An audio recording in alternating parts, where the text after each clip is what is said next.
તો આ તરફ વરસાદથી થયેલા નુકસાનને લઈને ખેડૂતોને સહાયની માંગ। કોંગ્રેસ નેતા શક્તિસિંહ ગોહિલે નુકસાનના વળતરની કરી છે માંગ। સૌરાષ્ટ્ર અને ઉત્તર ગુજરાતમાં ખૂબ નુકસાન થયું છે તેવું શક્તિસિંહનું નિવેદન સામે આવ્યું। કપાસ, ડુંગળી અને મગફળીના ભાવ ઘટી ગયા છે। ખેડૂતોને વ્યાજબી અને પોષણક્ષમ ભાવ મળે તે ખૂબ જરૂરી।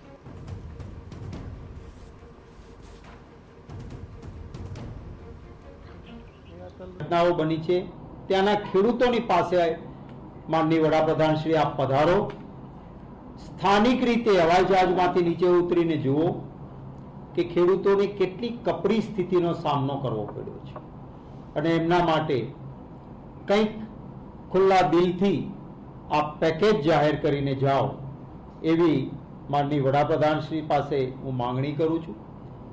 એ જ રીતે કપાસ, ડુંગળી અને શીંગ આ ત્રણ ખેત પેદાશો જે સૌરાષ્ટ્ર માટે મહત્વની છે, આ ત્રણેયમાં આજે ભાવ અતિશય ગગડી પડ્યા છે।